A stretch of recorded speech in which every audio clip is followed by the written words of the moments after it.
Kakasi jantia Presbyterian Assembly kapulang kabor bakli du jang kapulang Presbyterian hapori kasi jantia. Kalarai ban plino ia ki ying mani ban pulang jinya sang na duka shetrik urisau arja arpau. Ia kanil ia tu the Reverend P Nyota ubolong senior administrative secretary jang KGP Assembly hadi malawa jang working committee jang step committee jang KGP Assembly. Reverend P Nyota habakan bakar his channel yang baka phone ule tu ba haswa ban pli ki ying mani na kalang assembly kan pentip shwa ki bor sarkar halor gani karai ka jangka.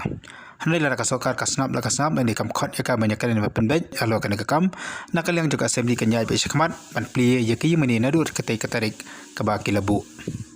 Kalau kemudian long working committee tinggal kemudian ba ông bangin thọ be government ngin penting government bangin pleno ya dijelaskan nadu strict ya kan semar ba ka sarkar kalau umat pernah nadu ka unggaman lakundo hakatio benengkong Oktober nay tin ujumane tingir yung bagan bahab yung guide no strict eh kembali katang ipintip siya sa government eh Kemudian ki protokol simbol baik kita ki belasna ka protokol government. din emi ong ba katok protokol ngong in board baik katok ka kandigalas itu number 4 lockdown 4 tan gitu kin mabaki lo kila kala de ko mensya itu tigi babiang Jadi kamu hadi ma play jing tip na ka sarkar ni seperti saki sinat segi balang. Kalau ngatar kom.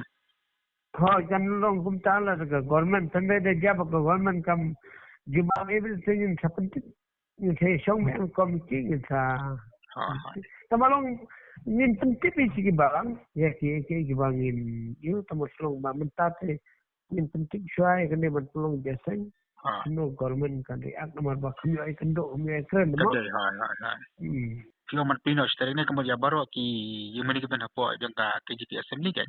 assembly hot baru kai Jadi kami kita pakai protokol ni sana kong bakem pat siapa pun bakte se kami tu pat hilia kumlo. Ani ki school itu pen pau tingin tu pat nai.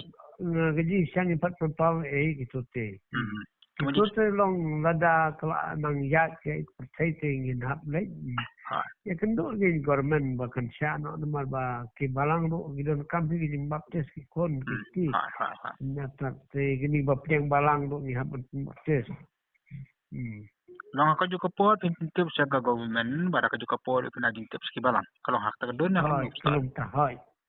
Harga juga polom tahang in asim tu. Nama makil oleh monde kena isang tu nai. Ini tu tenda ngin snap ni dia ang iyo tumyum. Teh tu itu.